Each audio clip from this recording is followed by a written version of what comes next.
afternoon, everyone. Welcome to this week's Middle East and Africa Forum for Sustainability Leaders podcast, where we take a deeper dive into the acceleration of sustainability that we're seeing throughout the region.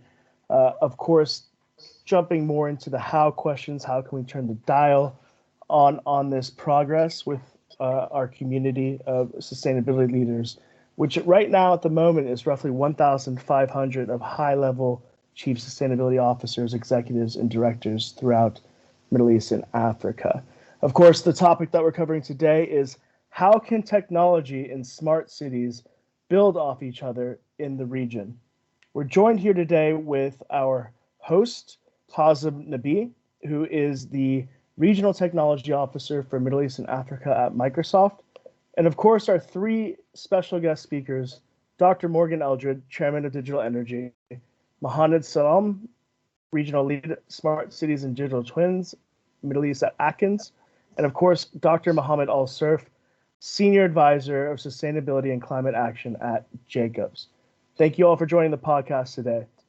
Hazem, I just wanted to first kick off with you as host to get your opening comments on the question. Of course, we've seen a lot of initiatives around smart cities in the region. But how does technology and that come together and combine to accelerate that development? Thank you, Brian. First, let me start by, again, also thanking all our esteemed guests here and panelists on this panel today. It's really a pleasure to meet everyone and get to speak to you about a topic that is very dear to me and is one of the core areas I focus on, which is how technology plays a role in smart cities. To look at the topic in a little bit more context, we have to realize the current environment around us. It's the world today has become more urbanized, with more than half of the global population now living in cities. It's becoming increasingly important to find ways to create sustainable and resilient environments in these cities, right?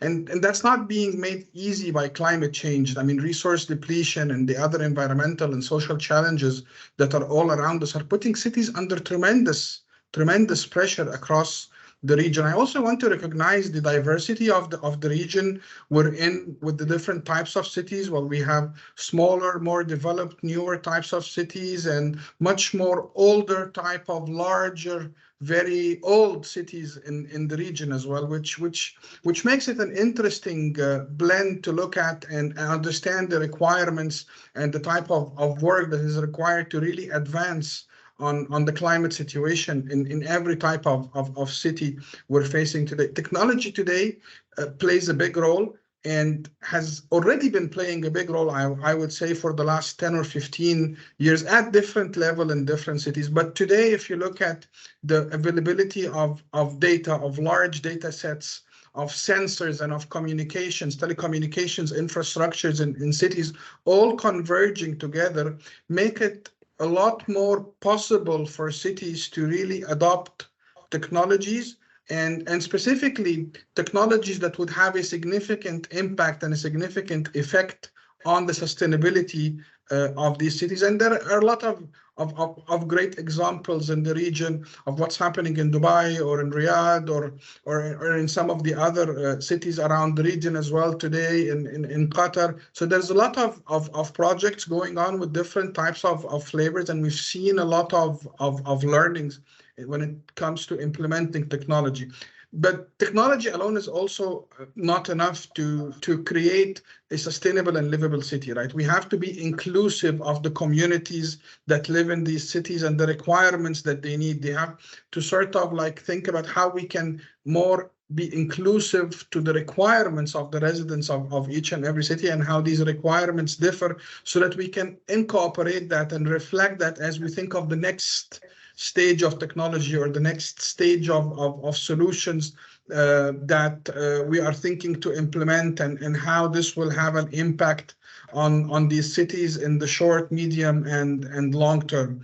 I mean, today really at Microsoft, we believe that our role is in technology, in providing technology that enables cities to move ahead.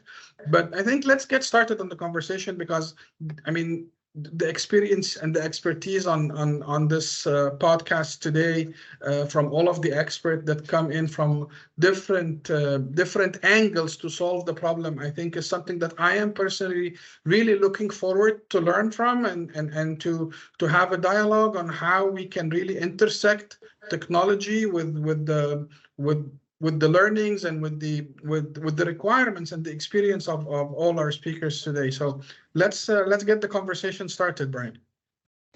Thank you, Hazem. Dr. Morgan, I'd like to first bring you in on your opening comments. Of course, building off of that, we have technology and smart cities, technology also enabling that aspect. Where do you see the adoption of those technologies, though? Do you see the progress is being made, or there are still some challenges to overcome at the moment? Well, I think it depends which way you look at it. If you look at smart cities building out for mega scale, or you think about cities that are becoming smart, I think this is the thing to look at.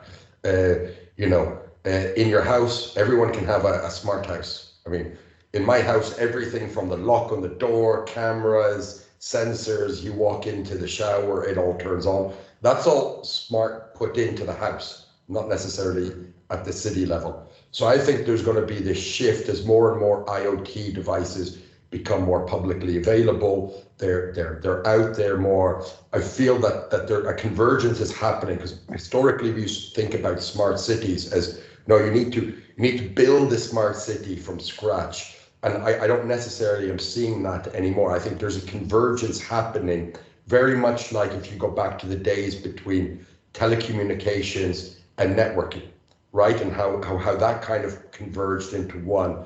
I'm seeing that cities are becoming smarter.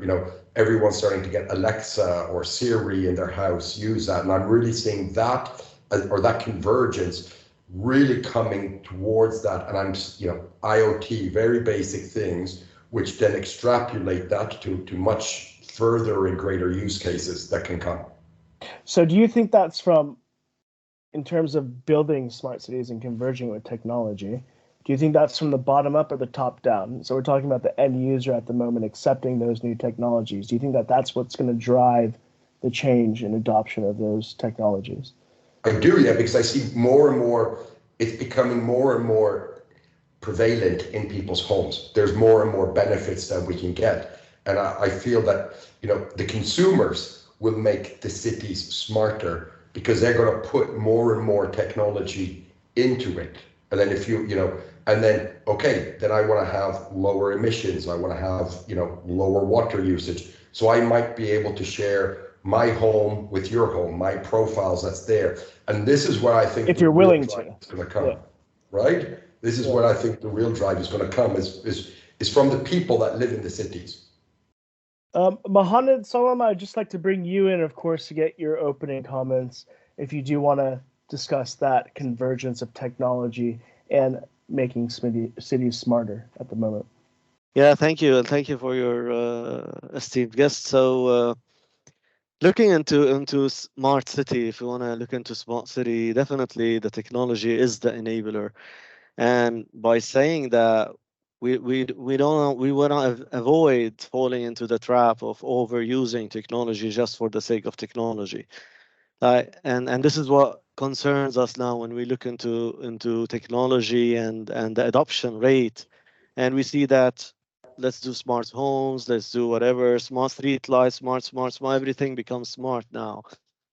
While this is maybe good on an individual level, this might not result in a smart city. Okay, smart city is the concept where it's talking to the challenges of the city. So first of all, we need to, and there's that every city has its own flavor, has its own challenges, and sustainability challenges, climate resiliency challenges. We're looking into all sort of challenges. All right, COVID hit us a couple of years back, and we're still suffering from that.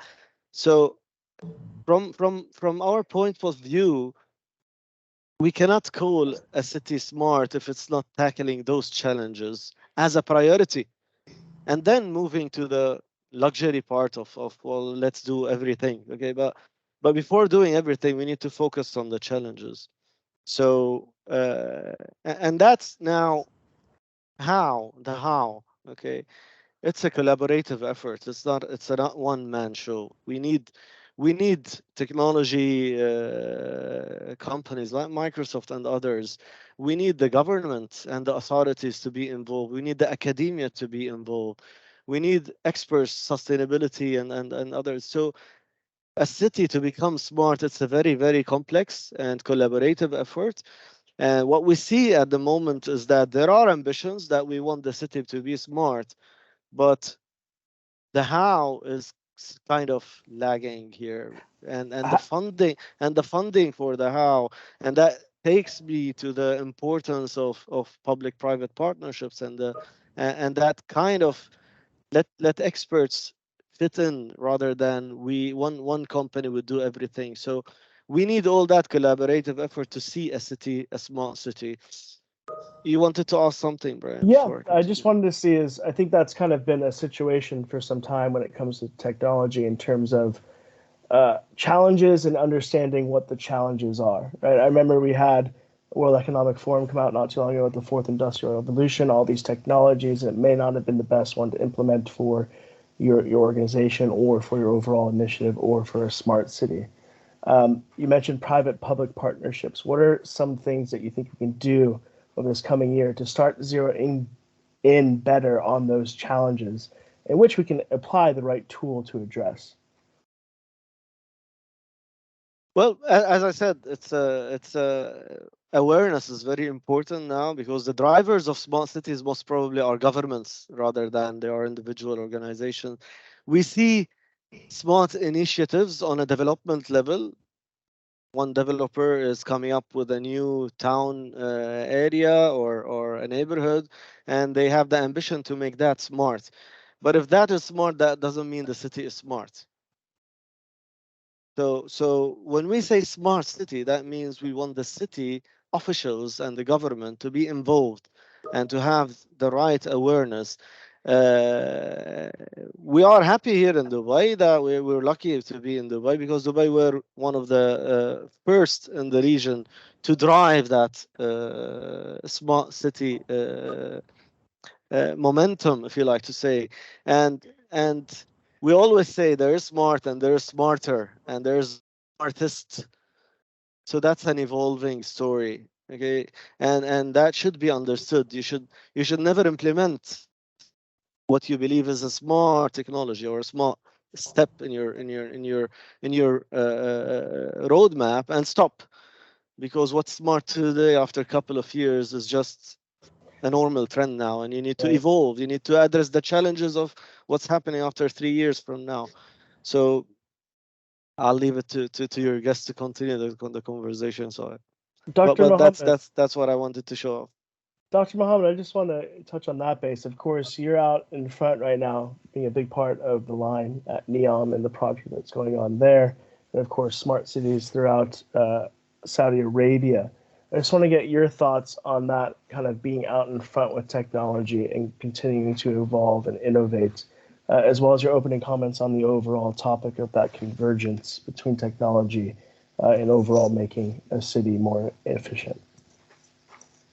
Thank you very much for the opportunity, and thank you for the esteemed guest for this important topic. I think it's a hot topic that we need to address and to really tackle. There's lots of challenges that will face this application of smart cities and technology because as Muhammad and Dr. Morgan has stated, and Hazem, that technology is a bliss at the same time. It's a double-edged sword. And with what's happening in the region and specifically in Saudi Arabia, with the boom of construction happening and the introduction of smart technology and IoT, it's scary at the same time, but it's also promising.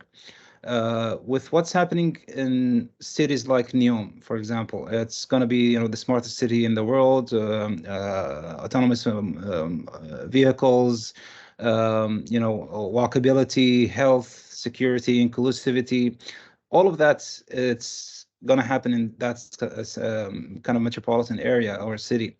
But what's we need to be cautious about that thing, because recently we face the issue of hacking, the issue of security, privacy, all of those issues. So yes, we need to be smart, and we need to be smart about being smart. So it's the issue about how can we really enhance the livability and the conditions of people living in those cities, and not just for new cities, new construction. Even old cities are reviving using smart technology. Like, for example, give you example in Riyadh, Diriyah city, for example, Al-Ula city in the northern region. So they're all heritage sites, all heritage projects that are using smart technologies to really enhance the experience of people that will live and work and visit those spaces. So, adopting smart technology and smart city concept, it's a wide spectrum that we need to really focus on different aspects. And you mentioned, Ryan, about, is it a top bottom or a bottom top approach or anything like that? It's actually a combination and a mix between what regulations do we have, the governance that we have, and the knowledge and the skills of the people that can adapt and apply that and accept that. So there's challenges in those two levels, and I think with what's going to happen in this discussion, there's lots of areas that we need to focus on the health issues of the people living in those cities, the accessibility and the ease of access to smart technology, but at the same time being safe and cautious and having those restrictions available. And at the same time, do we have the regulations and the capacity building and the governance that can help achieve those objectives? Hazem, I just want to touch on that aspect as well in terms of you get the community involved in terms of adapting technology. What is your perspective on that, and how has Microsoft been engaging with the community in terms of that education process around the benefits of those new technologies? Yeah, I think at Microsoft we've seen the concept of open innovation today as the key to really be inclusive and transfer that knowledge, right? So working when working on projects, and specifically in community impacting type of projects such as smart cities or working in cities in general in these types of projects, I think the idea of open innovation to be more inclusive of the different viewpoints, the different requirements of the different types of residents. So, and that brings out these different pieces of knowledge together to form the way forward. Now, how do we impact the separate communities as or separate segments of residents as a different aspect? So at Microsoft, for example, we work on technology education, whether that is in the academic space, in the startup ecosystem, in the government and commercial type of company employee. Today, we have different types of skilling programs that really are directed at different roles. On sustainability, for example, let me tell you an interesting example. So we understand that there is a huge requirement for sustainability in the region, the Middle East and Africa region. And honestly, our research shows that there is a huge lack of skills on specifically the topic of sustainability, whether these are deep technical skills or even business skills. We've launched an initiative called the Microsoft Middle East and Africa Sustainability Business School. And it's basically an interactive forum, online sessions that are being delivered by experts, but targeted at the average mid to senior level business decision maker, to get them up to speed on what the topic of sustainability is. And similarly, we've done a similar track within the same program, targeted at technical decision makers, to show them the type of technologies today that they can use to work on addressing their sustainability requirements. So we're working on creating skilling at different types of forums and communities, but we bring this all together through the concept of open innovation, through things like hackathons and so on that we run on these topics, to bring in people to work together and learn from each other. I want to bring back skilling in a moment, but first, Dr. Morgan, I just want to get your thoughts on an aspect that's been mentioned as well, and that's in terms of data and that buy-in, right, and security of that data. Obviously, we're talking about smart cities. If I walk into NEOM, it's a cognitive city. It provides me with so many benefits, but I have to buy into that fact that, of course, you need data to provide those solutions. Where do you see data currently at its moment in the acceptance of the use of data in order to enable these smart cities? Are there challenges from a stakeholder standpoint in providing that data, or from the end user as well? I think it's a great question. I think that is one where there's no right or wrong answer, right? So if you see recently as well, Microsoft have created, they put in their data centers in Saudi Arabia, for example, which is incredible. But historically before, no, everything, some especially in this region, all data, whether it's data related to energy consumption or anything that's considered to be, sensitive for the governments and the policymakers, was always closed, right? So that's there. But then you also have different businesses that come in.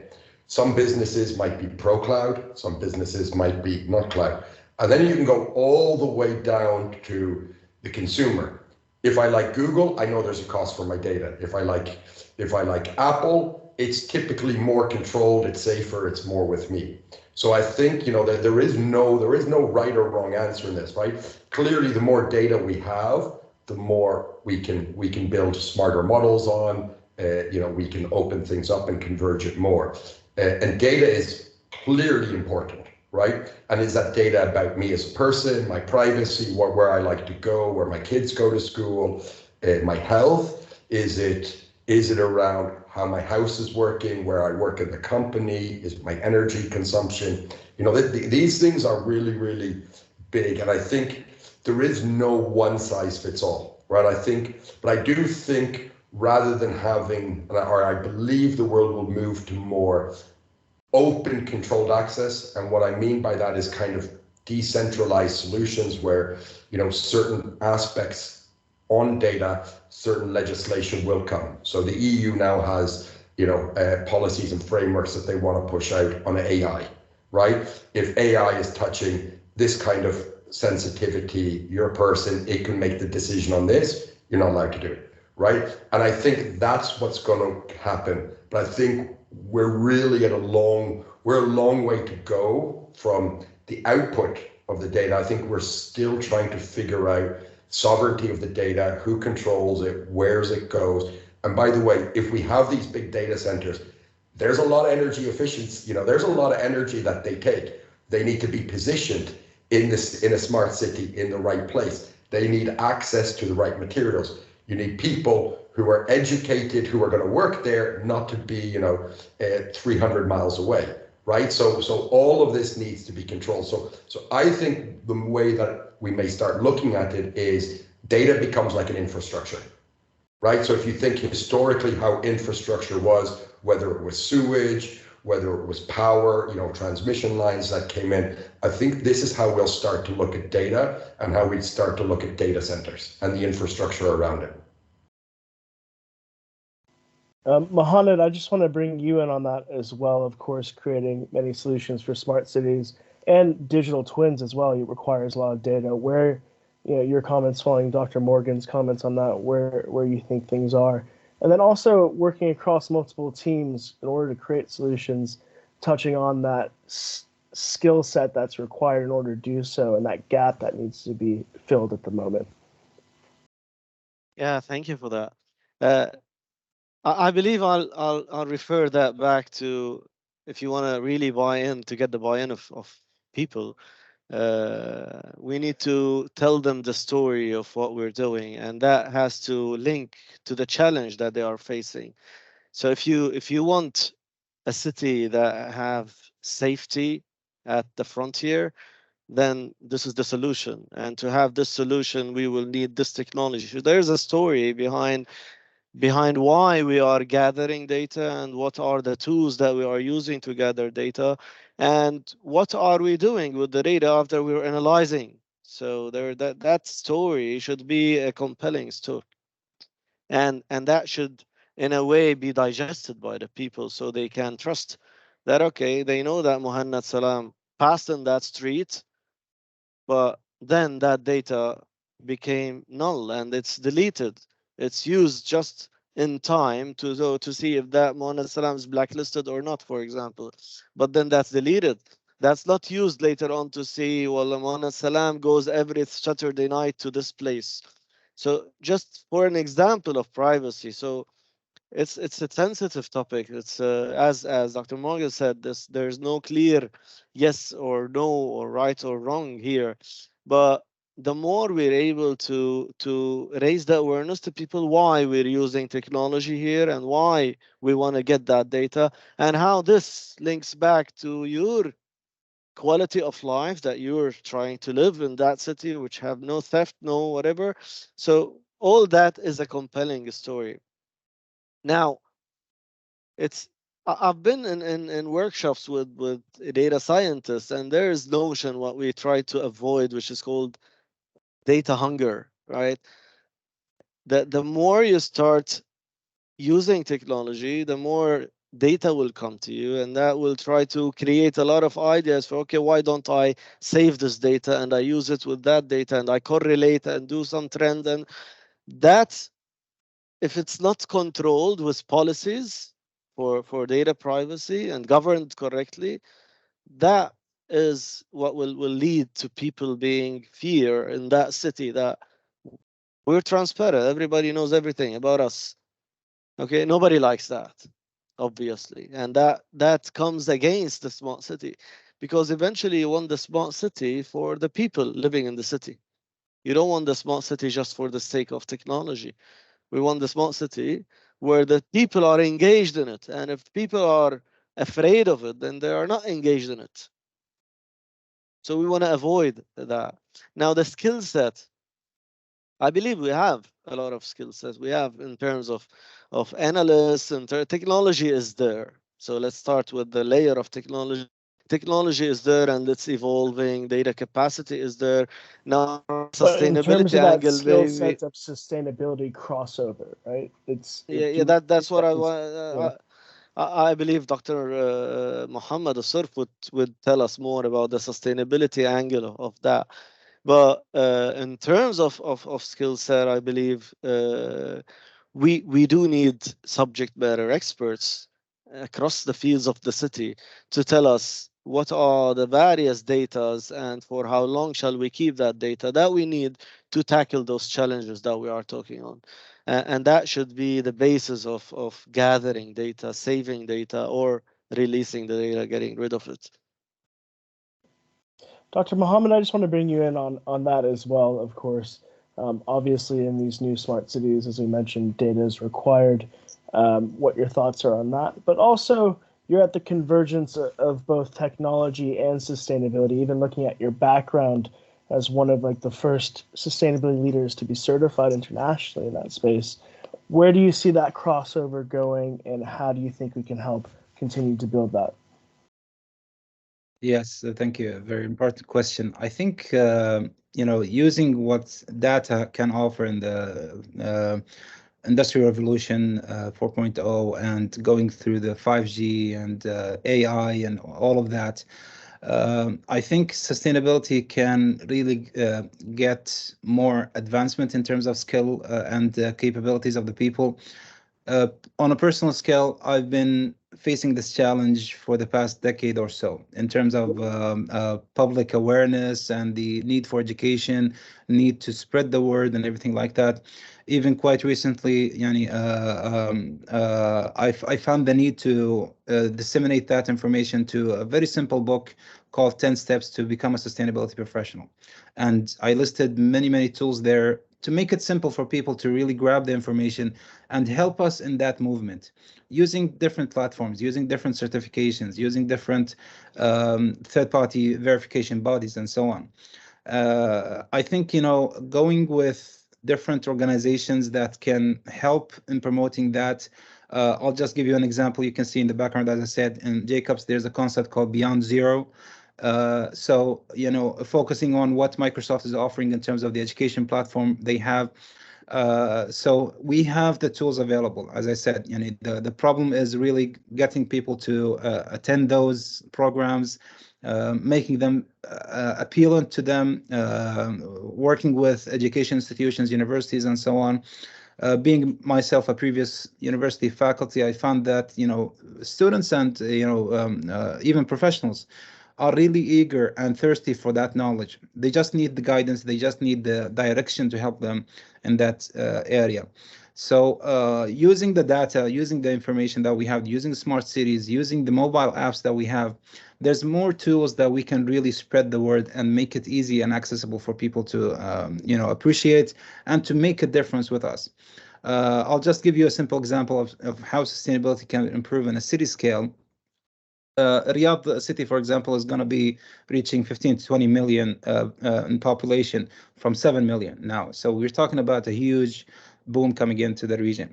One of the difficulties we're facing now, so imagine what we'll have by 2030 if we don't solve the issues from now. It's the traffic and congestion and the increase of traffic and people going into work, going to school, going to homes after their work, and so on.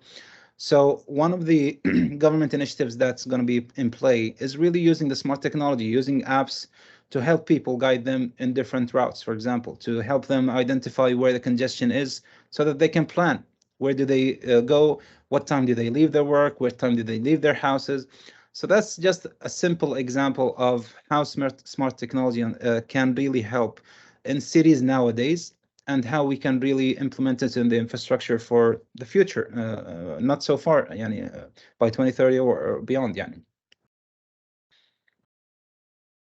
Dr. Mohammed, just on a quick point on the skill point, you mentioned that you were previously a professor as well. Do you think that collaboration between industry and academia needs to enhance around that topic in order to build this talent that we need to develop these smart cities for the future? Yes, definitely, without a doubt. There needs to be a strong collaboration. I know several universities have adopted this kind of center of excellence in sustainability and smart cities. So in the region, we still are a long way ahead from really adopting that concept in multiple areas. Specifically targeting the kind of the younger generation, the freshmen, the sophomores. The older generation through the universities, for example, they might have the opportunity of training or co-op positions with different companies. But in addition to the university, I'm also keen on finding, relevant partnerships with K to 12 schools, for example. So why not even go to the younger generation where that can be disseminated into, before even going to college, before you going to university, they're well equipped, they're educated, they have the basic knowledge. So when they go to school in the university, in postgrad and whatever, they have that skill already. They have those basics, embedded in them from K to 12. Fortunately, 30 minutes has gone by pretty quickly, but I just want to do a quick round of closing comments. Of course, we'll start with Dr. Morgan, but Hazem will end with you as the host. But Dr. Morgan, from your perspective, we've COP28 coming up in the region. There's a lot of transformation going on, of course, surrounding smart cities. What are you looking for over the next coming months that would stand out in terms of you understanding the dial has been turned a bit? Well, I would like cities to start putting forward their environmental footprint, right? Consolidating the whole thing. How are they tracking, tracing, and optimizing that and putting that forward and making it transparent, and then, disseminating that down so the people that live in the city can then have a dialogue in terms of, well, if we do this, this is how we can make a difference, because technology is a massive enabler for sustainability, but it's also we as human beings need, as consumers, we need to consume less. So that's what I would like would be if the governments can be more transparent, showing what they're doing, and then showing us what we need to do as personal beings in our households to do that. That's what I think would really move this step forward. Mohammed, I'd like to bring you in for your closing comments as well. Of course, setting the scene for what I think over this next year, there'll be a lot of quick initiatives to make sure that we're making progress, of course, with the implementation aspect of COP28. Yeah, I'd really wish to see governments taking it more seriously, and as said before, those new developments, which we call greenfield projects, are just tiny pieces of a city, and we need the city to be coherent and smart and resilient and sustainable. So there's a lot of work on policymakers and a lot of work on transparency to get the people of the city engaged in all those plans, and then and all of us draw that map of what we call a smart city. I really wish to see that more organized and more involvement from policymakers, and that collaboration with academia, where we see the R&D starting there, maybe pilot projects and proof of concepts are happening on that scale. That should happen, and everybody has a role to play in that smart city puzzle. So hopefully we see that soon. Dr. Mohammed, I'd like to get your closing comments. Of course, NEOM is currently being built, and you're involved in many projects across the region. What are you looking for over the next year? How are you seeing the acceleration of scaling up these technologies, essentially, from your perspective? Well, I think, the government is really pushing hard to apply the smart city kind of concept. And it's been, developing these kind of exhibitions and demonstrations of how this can be applied. It's something of a dream, but it's a reality coming forward. So I think what we're going to see in the near future is the actual applications of that in real life. So, for example, we see that happening in the Red Sea development and Amala projects, in the hospitality sector, where something of a fictionist kind of film is now actually, being developed, and you can actually rent it or hire it for a night or so. So I think in the coming year or so, and the coming years until 2030, I think the projects in Saudi Arabia would be kind of an example and a statement for others that, what we dream of, what we see in fictions, movies, and everything like that would be applicable, is real. We can do it if we have the capabilities, if we have the knowledge and the skills that we discussed for is available. So I think, we still have a challenge, but we are up for it. And Hazem, as our host, I'd like to bring you in to give the final word and closing comments. Thank you, Brian. Thank you for facilitating such an exciting conversation today. I think in summary, basically, I'd like to recap on some of the key themes we've heard today. It's obviously that we're still, as much as we've done with technology, we're still very early on the journey, or the journey keeps evolving. And there are some key themes here that sort of like are on chart for different players in that ecosystem to bring together. First, I think there's a role for governments to play around policy and regulation, whether these are policies around climate and reducing the consumption and managing the consumption and creating an environment around the climate of cities, but also around the privacy and the use of technology and the use of data. I think that's a key theme that we're going to, and I can confirm that this is evolving and is moving very rapidly. From our position at Microsoft, we see a lot of regulation and policy shaping up and coming into place in the near future. The second theme I think we talked about today is really around skills and how the community again needs to come together, whether that is academia and private sector, whether that is government, whether that is education, to really create and foster the sustainability skills required and the technology skills, and the convergence of these skills together is going to be critical for the advancement and the adoption and the evolvement of smart cities in the region. And then finally, the role that technology needs to play. Technology will continue to evolve.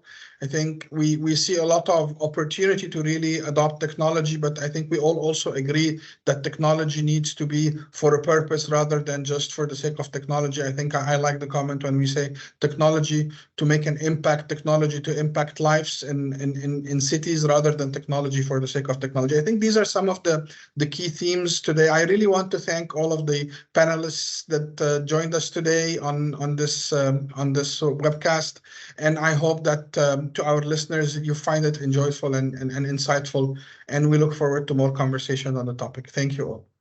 And I'd like to thank again our host, Hazem Nabi, Regional Technology Officer, Middle East and Africa for Microsoft. And of course, our distinguished guest speakers, Dr. Morgan Eldred, Chairman of Digital Energy, Mohammed Salam, Regional Lead, Smart Cities and Digital Twins, Middle East at Atkins. And of course, Dr. Mohammed Al-Surf, Senior Advisor of Sustainability and Climate Action at Jacobs. Thank you all for joining the podcast today. We appreciate your time. And for those listening and watching, please feel free to follow all these speakers today on social media and, of course, on our handles as well for where we'll publish the content. But thank you again very much for your time, everyone. We appreciate it. Thank you.